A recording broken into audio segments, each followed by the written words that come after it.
Baik, perkenalkan nama saya Marlina Esti, kelas D9, prodi PGSD. Nah, di sini saya ingin menjawab soal nomor 8, yaitu tentang jelaskan dampak positif dan negatif dari multikultural baik itu di Indonesia maupun di luar negeri.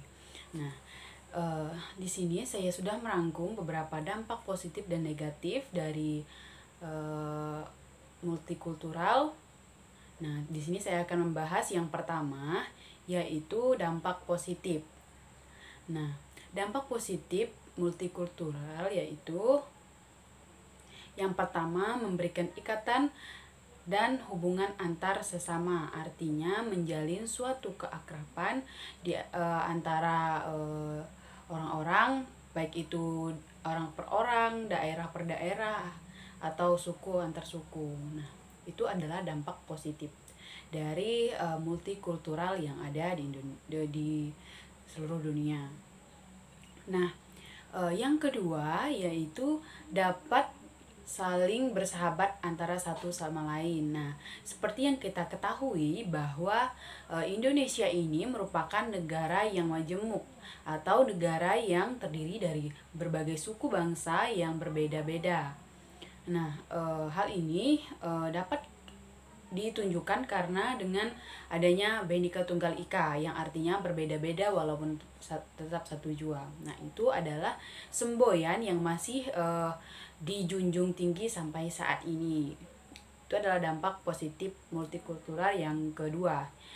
Dan dampak positif yang ketiga yaitu menjalin hubungan sosial antar daerah. Artinya walaupun berbeda-beda di suatu daerah tersebut, baik itu adatnya, bahasanya, dan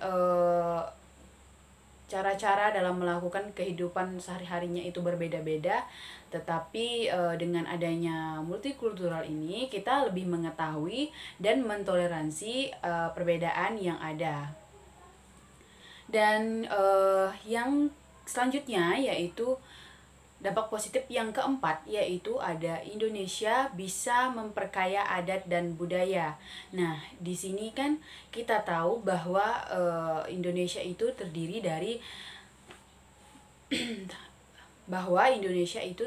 dari berbagai suku bangsa yang sangat banyak.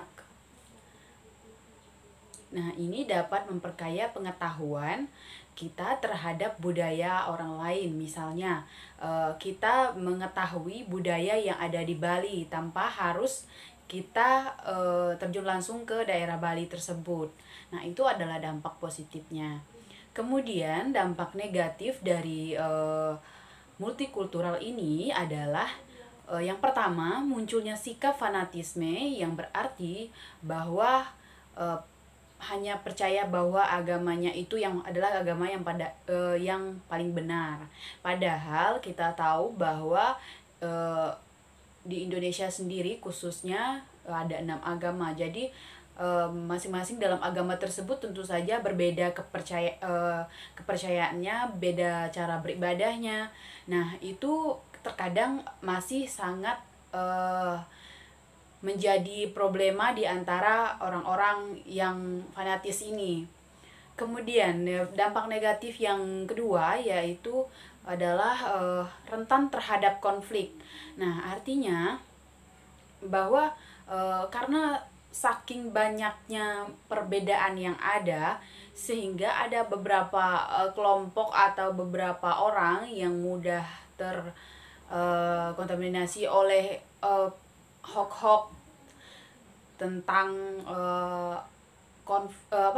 konflik yang ada di daerah tersebut atau di wilayah tersebut, sehingga akan memicu terjadinya konflik. Nah, itu adalah dampak negatif yang kedua. Kemudian dampak negatif yang ketiga yaitu munculnya perpecahan antar daerah. Nah, perpecahan ini terjadi karena mungkin karena suatu daerah yang satu terlalu mengagung-agungkan kepercayaan mereka dan memaksa orang lain untuk mengikuti cara adat-adat yang ada di sana. Sedangkan kita tahu bahwa setiap orang kan memiliki budaya adat istiadat yang berbeda-beda. Nah, itu adalah dampak negatif multikultural yang ketiga. Kemudian yang selanjutnya, sukar untuk mengenal daerah lain. Nah, artinya bahwa karena sakingnya ingin mengisolasikan diri, tidak mau terkontaminasi oleh budaya orang lain, jadi mereka menutup diri dari perubahan-perubahan yang ada. Padahal kita tahu bahwa globalisasi atau juga bisa mengubah pola pikir adat istiadat yang ada di sana. Karena globalisasi ini kan multikultural juga bisa berubah-ubah seiring perkembangan zaman. Nah, di sini saya mengambil dua contoh dari negara luar yang menerapkan multikultural. Yang pertama, dampak positifnya saya mengambil di India. Nah, di India contohnya mereka sangat toleransinya tinggi. Kita lihat dari sistem wilayah mereka. Nah, wilayah mereka itu kan sistemnya zona. Di sana di India menggunakan zona. Jadi mereka menggunakan sistem wilayah zona tersebut, ada zona perdamaian, ada zona pemerintahan, ada juga di zona untuk perindustrian. Nah, di sana itu setiap orang, kalau misalnya di zona perdamaian itu setiap orang berbeda, harus menyampaikan, tidak boleh menyinggung agama, ras, dan semuanya itu tidak boleh di waktu di zona perdamaian. Nah, nanti itu akan dibahas di zona yang lain. Nah, itu adalah dampak, menurut saya dampak yang positif yang bisa kita terapkan. Nah, kemudian dampak negatifnya saya mengambil dari negara Korea Utara. Nah, kita tahu bahwa di Korea Utara semuanya diatur oleh pemerintahan. Misalnya saja di sistem keagamaan di Korea Utara adalah tidak mempercayai adanya Tuhan atau ateis. Nah, kemudian di sana hari-hari besar itu tidak ada. Misalnya seperti hari Natal itu tidak ada, diganti dengan perayaan hari ulang tahunnya nenek dari Kim Jong Un. Nah, itu adalah hal yang sangat negatif ya. Karena kita tahu bahwa setiap orang kan memiliki kepercayaan yang berbeda-beda. Jadi di Korea Utara itu termasuk ingin menguasai segalanya adalah pemerintah. Jadi semuanya itu harus diatur pemerintah. Jadi di sana itu sangat dikekang sekali. Nah, baik, demikian penjelasan yang dapat saya sampaikan. Sekian dan terima kasih.